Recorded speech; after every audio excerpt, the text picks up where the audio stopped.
Have you ever thought about those, like, those moments, those historical moments where something happens that you just don't expect and then it kind of changes everything? Yeah, definitely. So imagine this, right? You're living in Miami back in 1980, Okay.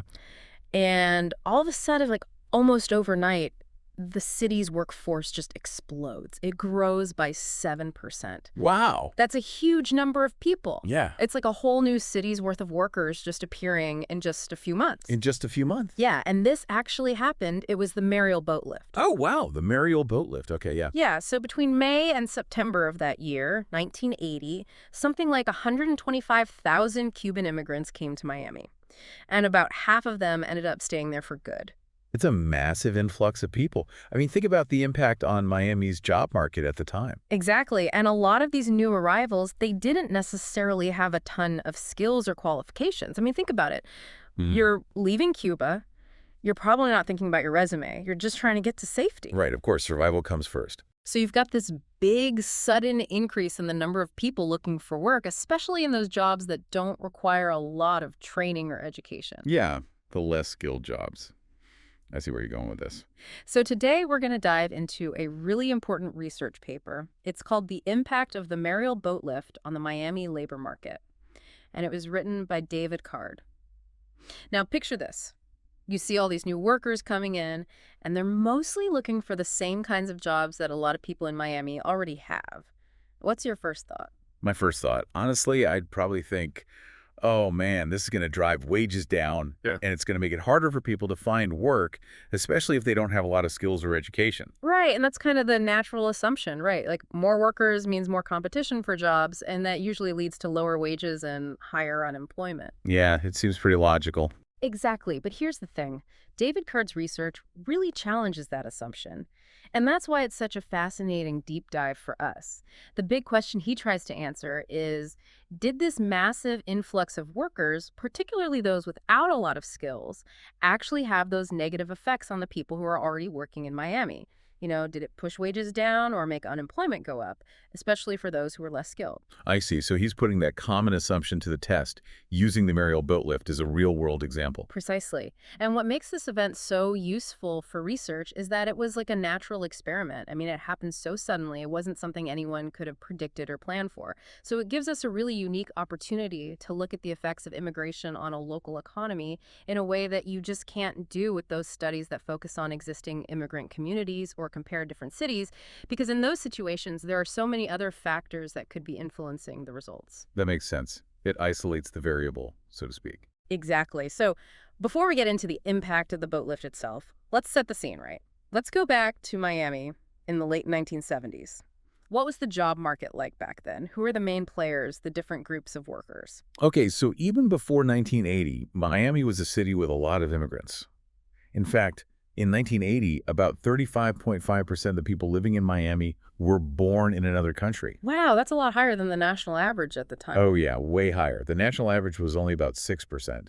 And even compared to a city like Los Angeles, which also has a big immigrant population, Miami's rate was much higher. LA was around 22% at that time. So Miami was already a real melting pot, so to speak. Definitely. And within Miami's immigrant community, Cubans were the largest group. They made up about 56% of all the immigrants in the city. So there was already a strong Cuban presence in Miami even before the boat lift. Exactly.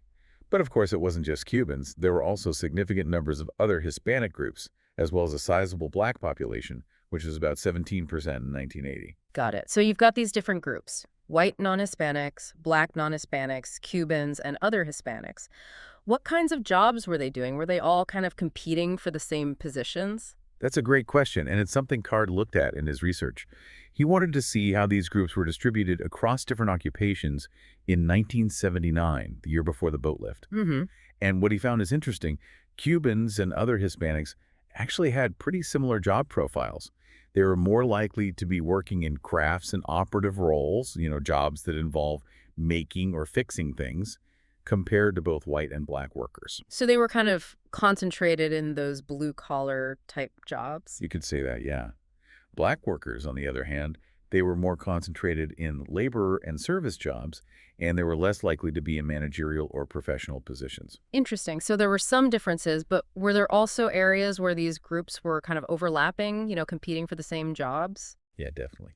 CARD actually uses something called an index to measure this occupational overlap. It's a way to quantify how much the different groups were working in similar types of jobs. Okay, so a higher index means more overlap, more competition. Exactly. And his calculations show that there was actually a pretty high degree of overlap between the four groups in Miami. For example, he estimated that if the percentage of Cubans in Miami increased by just 1 percentage point, the average labor supply to the occupations held by white non-Hispanics would go up by almost a full percentage point as well. Wow, so even a small change in one group could ripple through the whole labor market. That's right. And it was similar for the other groups too, which means that they were all operating in pretty interconnected parts of the economy. Okay, so that gives us a good snapshot of Miami's labor market just before this massive wave of new workers arrives. Now let's talk about the Mariel Boatlift itself. How many people are we talking about, and what kind of impact did it have on Miami's population? Well, the estimates vary a little bit, but generally it's thought that between 120,000 and 125,000 Cuban immigrants arrived in Miami during the boat lift, which lasted from May to September 1980. And about half of them, around 60,000 people, decided to stay in Miami permanently. 60,000 people. That's incredible. How did that affect Miami's overall labor force? It was a significant jump. The boat lift led to an estimated 7% increase in Miami's total labor force. But the impact was even bigger for the Cuban workforce in Miami specifically. How much bigger? Their numbers surged by a whopping 20%. So imagine you're a Cuban worker in Miami at that time. Suddenly there are 20% more people who share your background and are likely competing for the same kinds of jobs. Yeah, that's a game changer for sure. Now, we mentioned earlier that a lot of the initial reporting on the boat lift focused on the fact that some of the people who came over weren't exactly model citizens. There were people who had been mental hospitals and prisons in Cuba. Right, and that created a lot of controversy and anxiety at the time, understandably. People were worried about the impact on crime rates, and there were concerns about whether these new arrivals would be able to integrate into society. Of course. But beyond that initial focus on a subset of the Mariel arrivals, what do we actually know about the characteristics of the broader group? Were they mostly less skilled workers, as many assumed? To get a clearer picture, we can look at data from a special survey that was done in 1985 as part of the Current Population Survey, or CPS. It was called the CPS Mobility Supplement, and it was designed to track the movements of people within the U.S. And because of the timing, it allowed researchers to specifically identify the Mariel immigrants and compare them to other groups. So this survey gave us some really valuable insights into who these new arrivals were. Exactly. And the data paints a pretty interesting picture. Compared to other Cubans who had come to Miami before the boat lift, the Mariels were, on average, younger, they had less education, and a higher proportion of them were men. So demographically, they were a distinct group. Yes, and when it came to work, they also showed lower rates of labor force participation, meaning they were less likely to be actively looking for a job or holding a job.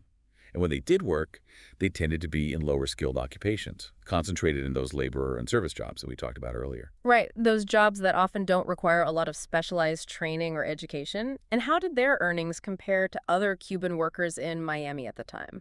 Well, there was a noticeable gap.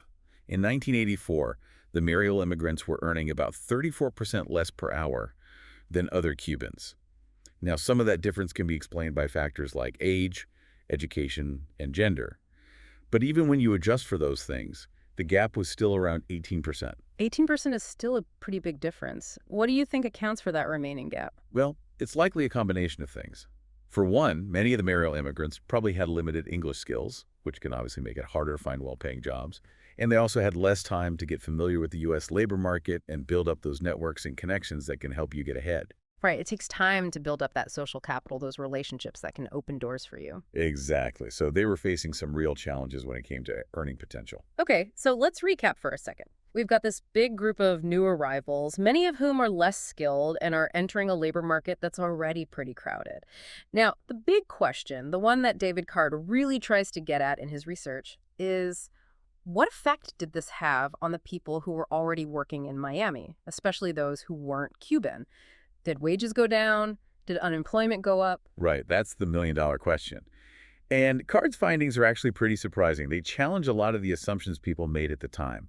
When he looked at the wage trends for white, black, and other Hispanic workers in Miami between 1979, the year before the boat lift, and 1985, and compared them to what was happening in other cities with similar economies, places like Atlanta, Los Angeles, Houston, and Tampa, He found very little evidence that the Mariel Boatlift had a negative impact on wages in Miami. So even with all those new workers coming in, wages for non-Cuban workers in Miami didn't really go down. That's right. For white workers, their earnings actually stayed pretty stable in both Miami and those other comparison cities. For black and other Hispanic workers, the trends were a little different compared to those other cities. But there wasn't a clear pattern of wages going down in Miami that you could specifically link to the boat lift. So it seems like the influx of new workers didn't have the depressing effect on wages that many people might have expected. What about unemployment? Did the boat lift make it harder for people who are already in Miami to find or keep a job? Again, Card's analysis doesn't really support that idea. He looked at the unemployment rates for white and black workers in Miami and those comparison cities over the same time period. And just like with wages, there wasn't a clear sign that the boat lift led to a big jump in unemployment for either group. So no big spike in unemployment either. That's really interesting. Did he look at whether the impact varied depending on the skill level of the workers? Did those who were less skilled, the ones who might have been competing most directly with the new arrivals, did they experience different effects? Yeah, that's a great question. To get a more detailed look at that, Card divided the non-Cuban workers in Miami into 4 groups based on their skill level. He used a model to predict their wages based on the data from the other cities, and then he grouped them into quartiles. So you've got the lowest skilled workers in one group, the highest skilled workers in another group, and 2 groups in between. Okay, so he's trying to isolate the impact on different segments of the workforce. Exactly. And the interesting thing is, the distribution of wages for those non-Cuban workers in Miami, it stayed remarkably stable between 1979 and 1985. There wasn't any noticeable drop in wages for the lowest skilled workers compared to the highest skilled workers. So even those who were potentially most vulnerable to competition from the new arrivals, they didn't see their wages go down. Not really, no. Which again suggests that the boat lift didn't have the kind of negative impact on the non-Cuban labor market that you might expect. And what about the black community in Miami specifically? I mean, given the racial dynamics of the time, were there any noticeable effects on black workers? Card did analyze the data for black workers separately, both for all black workers in Miami and for those who had less than 12 years of education, which would be those who were generally considered less skilled.